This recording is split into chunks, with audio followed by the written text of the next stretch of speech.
नमस्कार दोस्तों, मेरा नाम है Sumit, currently working in Indian bank. 5 year struggle में आप सभी का स्वागत है। आईबीपीएस क्लर्क का सेल्फ गिवन एग्ज़ाम एनालिसिस लेकर आया हूं मैं, मॉर्निंग शिफ्ट का 3 सितंबर का। तो पेपर कैसा आया था, पेपर का लेवल कैसा था, ये सारी चीज़ें एक एक करके बताऊंगा मैं। ये एग्ज़ाम मैंने नहीं दिया था, मेरे एक सब्सक्राइबर ने दिया था जिनका नाम है अनिकेत सिंह, तो उनको बहुत बहुत धन्यवाद। तो पेपर का लेवल कैसा था, ये सारी चीज़ें मैं बताऊंगा एक एक करके, ताकि आने वाले शिफ्ट में जिसका भी एग्ज़ाम है या कल एग्ज़ाम है वो इससे कुछ आइडिया ले सकें। एनालिसिस बताने से पहले अगर चैनल पर नए हो तो चैनल को सब्सक्राइब करना, वीडियो अगर अच्छा लगे तो लाइक करना, दोस्तों के साथ शेयर करना। और अगर आप चाहते हो मेरे साथ जुड़ना तो टेलीग्राम चैनल का लिंक मैंने डिस्क्रिप्शन में दे दिया है, आप जाके जुड़ सकते हो और गाइड ले सकते हो मेरे से, क्योंकि मैंने एग्ज़ाम क्लियर किया है इसका तो मुझे आइडिया है और काफ़ी सारे लोग जुड़े हुए हैं टेलीग्राम में, तो आप भी जुड़ सकते हो। तो चलिए चलते हैं पेपर एनालिसिस की तरफ। तो रीजनिंग से स्टार्ट करता हूं मैं। रीजनिंग में टोटल 3 पजल आए थे। एक अनसर्टेन नंबर ऑफ पीपल वाले पजल थे जिसमें 3 क्वेश्चन थे और इसका आंसर जो है मैं आपको बता दे रहा हूँ, 11% इसका आंसर था। स्क्वायर बेस्ड पजल थे जिसमें से 8% थे, ठीक है। उसमें से कॉर्नर पे 4 लोग बैठे हुए थे और मिडल में 4 लोग बैठे हुए थे। कॉर्नर वाले इनसाइड दिख रहे थे और मिडल वाले आउटसाइड दिख रहे थे। इसके पास क्वेश्चन थे। उसके बाद 7% का अरेंजमेंट था ऊपर से नीचे तक कि 7 लोग हैं, 7 तरीके से अरेंजमेंट हो रहा है। दो जैसे ए और बी के बीच में 4 लोग हैं, बी और सी, मतलब बॉक्स बेस्ड टाइप से। इसके 5 क्वेश्चन थे। 5 इनइक्वालिटी था, 5 सिलोगिज्म थे और 5 न्यूमेरिक सीरीज थी। जैसे अल्फा न्यूमेरिक आती है ना, उसी का न्यूमेरिक सीरीज था।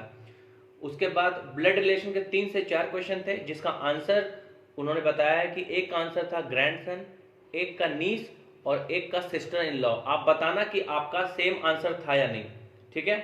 उसके बाद वर्ड मेकिंग था, यानी कि एक वर्ड दे दिया गया था और उससे वर्ड बनाना था कि एक बनेंगे या दो।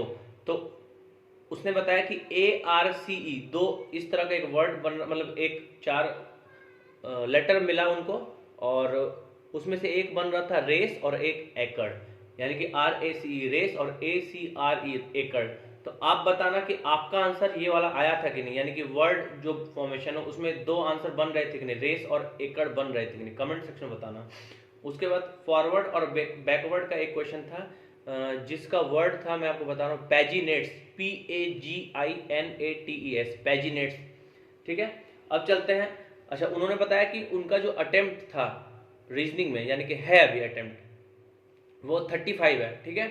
और क्वांट में 31 है और इंग्लिश में 29 है, तो टोटल अटेम्प्ट उनके 95 है, ठीक है। आप बताना कि आपने किस स्टेट से अप्लाई किया था और आपका अटेम्प्ट कितना है। अब चलते हैं क्वांट की तरफ। तो क्वांट में सिंप्लीफिकेशन के लगभग 12 से 15 क्वेश्चन आए थे और काफ़ी इजी पेपर था। सिंप्लीफिकेशन का क्वेश्चन काफ़ी इजी थे। नंबर सीरीज के 5 क्वेश्चन थे। मिसिंग नंबर सीरीज आई थी। उसके बाद DI आई थी, लाइन ग्राफ वाली, जिसमें 2 लाइन ग्राफ दिया हुआ था, एक में सम दिया हुआ था और एक में इंडिविजुअल वैल्यू दिया हुआ था। तो और आपको निकालना था, तो अगर आप सम से इंडिविजुअल वैल्यू को माइनस कर देंगे तो दूसरा इंडिविजुअल वैल्यू आ जाएगा और उसके अकॉर्डिंग आपको आंसर देना था।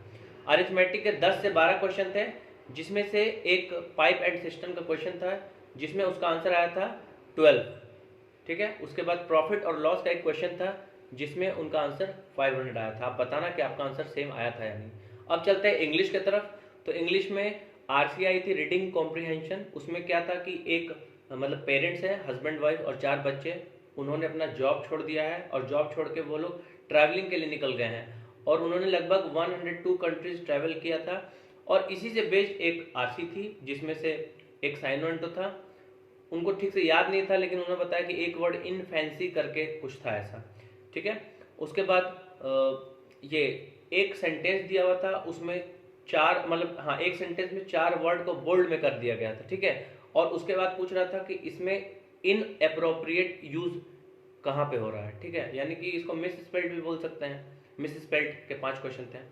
उसके बाद फ्रेज रिप्लेसमेंट के 5 क्वेश्चन थे, जिसमें से एक फ्रेज दे दिया जाता है और पूछा जाता है कि 4 ऑप्शन दिए जाते हैं, 5 ऑप्शन, और बोला जाता है कि इस फ्रेज को कौन सा ऑप्शन रिप्लेस करेगा, ठीक है। यानी कि जो यूज फ्रेज है वो रॉन्ग है और ऑप्शन जो है वो राइट है, तो उसको आपको रिप्लेस करना है। इस तरह के 5 क्वेश्चन थे, 5 मिस स्पेल्ड वाले हो गए।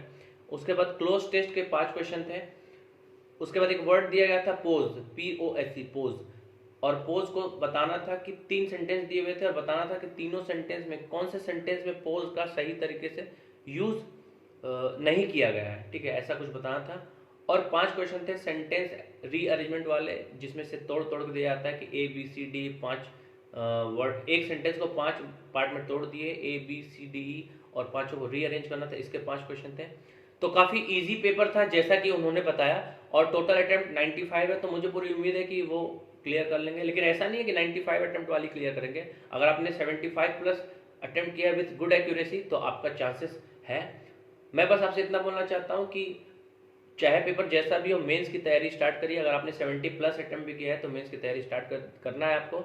और कितना अटेम्प्ट आपने किया है, कौन से स्टेट से अप्लाई किया है, ये मुझे कमेंट सेक्शन में जो बताना।